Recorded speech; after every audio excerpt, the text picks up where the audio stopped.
Olá, meu nome é Mariana e juntamente aos meus colegas Miguel, Graziele, Carlos e Cláudia, iremos apresentar o nosso seminário sobre compostos bioativos em cervejas.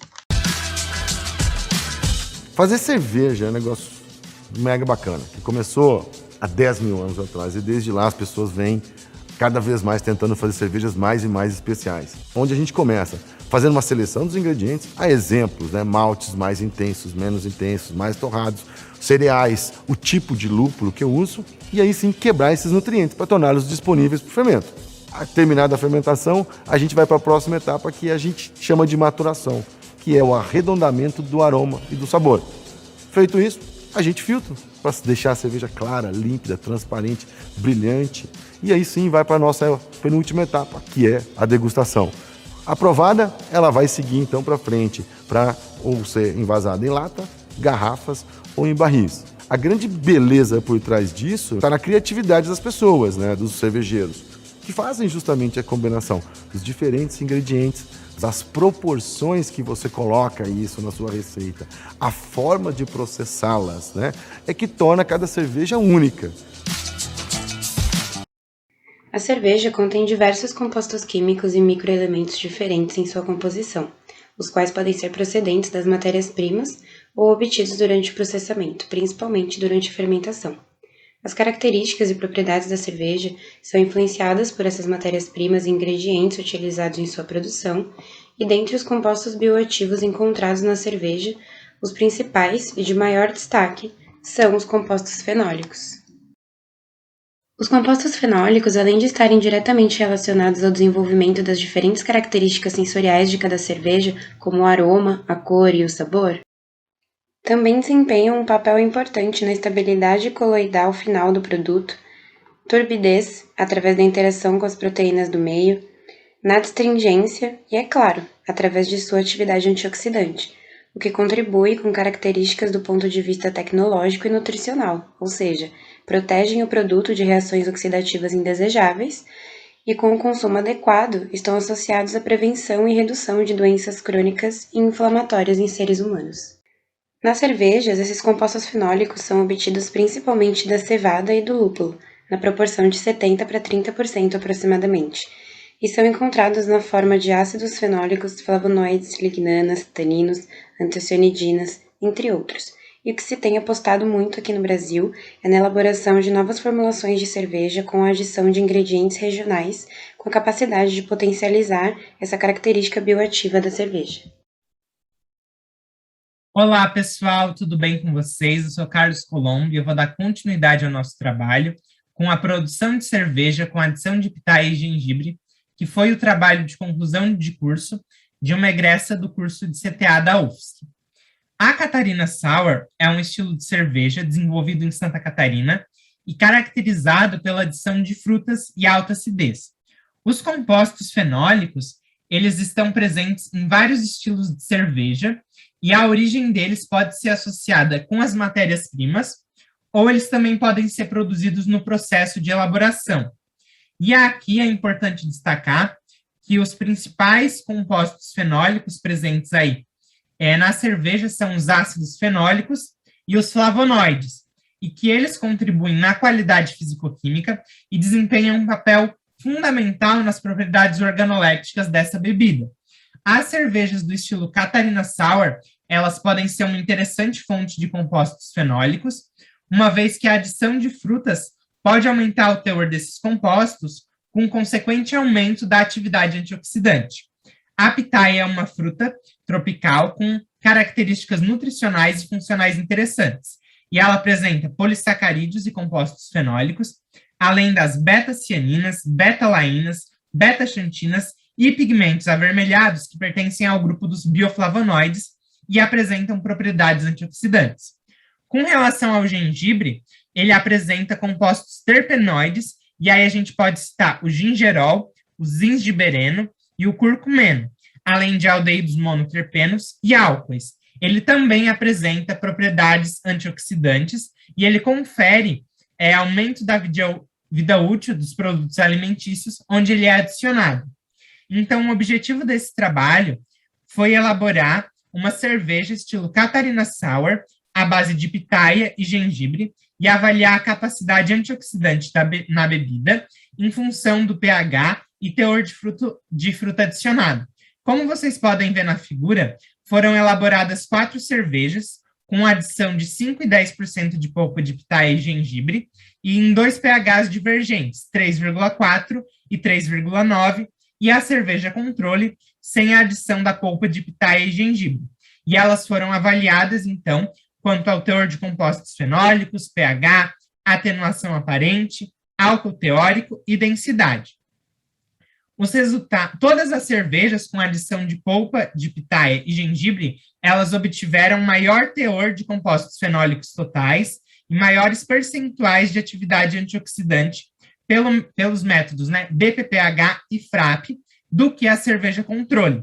Então, os resultados obtidos, eles indicam que a cerveja estilo Catarina Sour, produzida a partir de matérias-primas produzidas no estado de Santa Catarina, pode ser um produto promissor com atividade antioxidante. E aí eles destacam, né, que outros estudos são necessários para determinar a aceitabilidade do produto frente ao consumidor, a biodisponibilidade desses compostos e os seus possíveis efeitos à saúde. Muito obrigado. Boa tarde, colegas e professora. Eu sou a Cláudia e vou apresentar um trabalho sobre cerveja funcional sem glúten. O meu seminário ele é baseado em alguns dos aspectos da dissertação de mestrado da Natália Ribeiro, que trata sobre o desenvolvimento da cerveja funcional sem glúten a partir da mandioca e trigo sarraceno.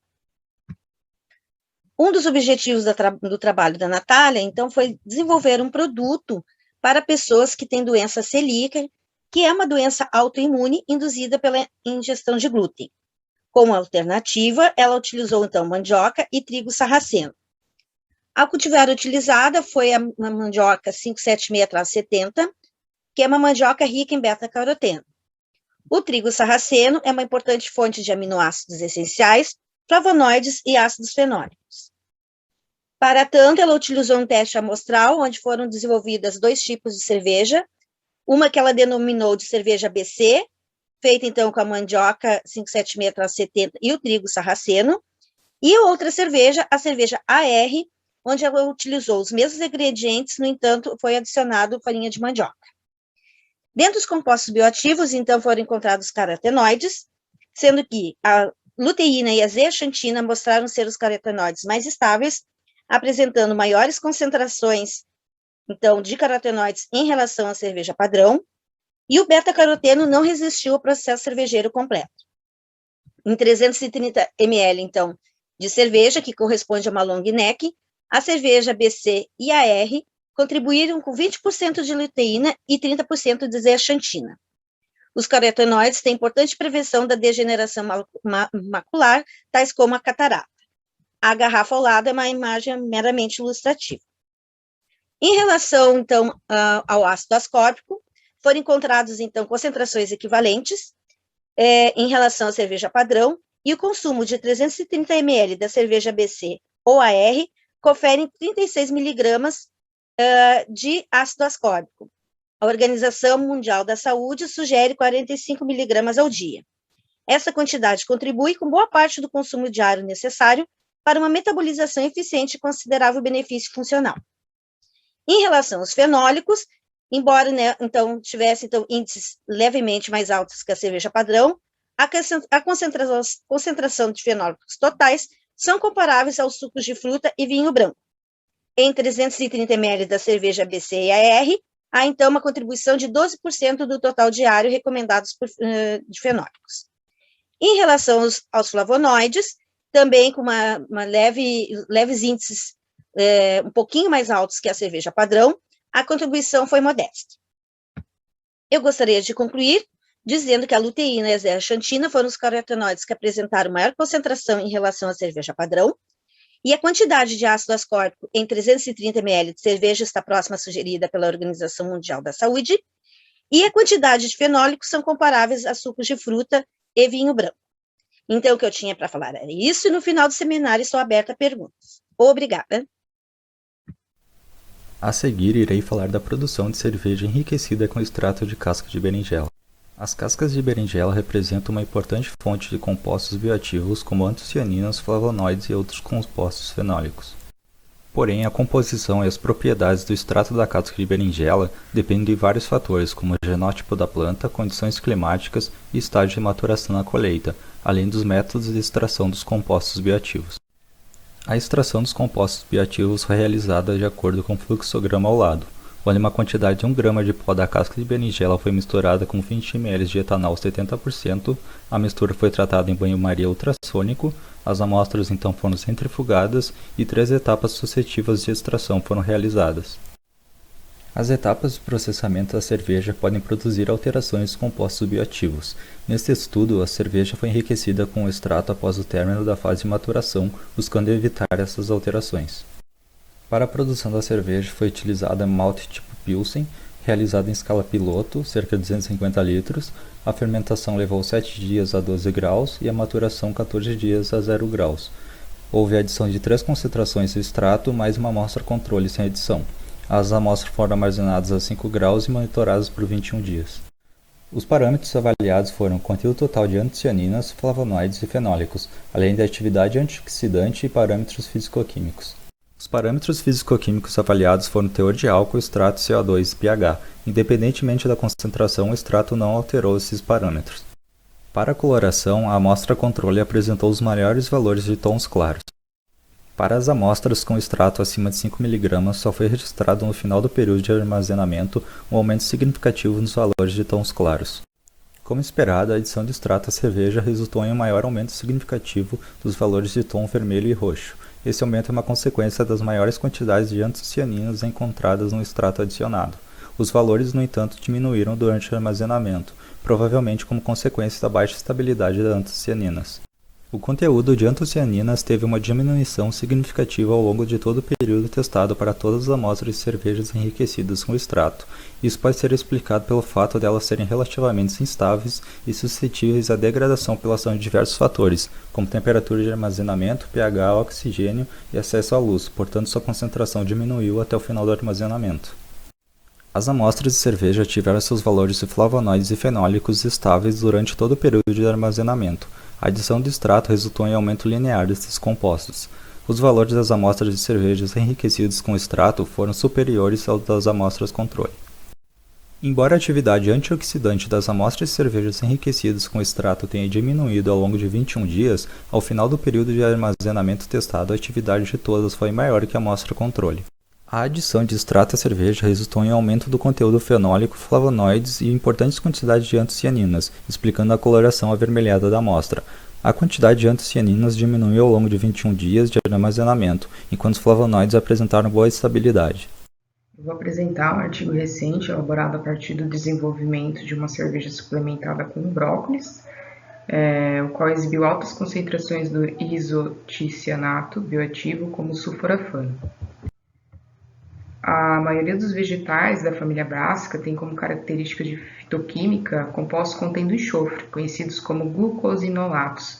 Esses são compostos que não são considerados bioativos e precisam ser metabolizados nas ITCs bioativas pela enzima mirosinase. Esta enzima é liberada dos vacúolos presentes nas células vegetais após danos na membrana celular. A glucorafanina e o sulforafano são os mais abundantes nos brócolis e esses podem aumentar características saudáveis na cerveja. Estudos epidemiológicos recentes demonstram uma correlação inversa entre o consumo de vegetais crucíferos, principalmente de brócolis, e o risco de muitas doenças crônicas, como cardiovasculares e diferentes tipos de câncer. Este efeito protetor é atribuído ao glicosinolatos e isoticionatos, fitoquímicos presentes nesses vegetais, sendo atualmente os mais estudados e com maiores evidências de efeito a glicorafanina e o sulforafano.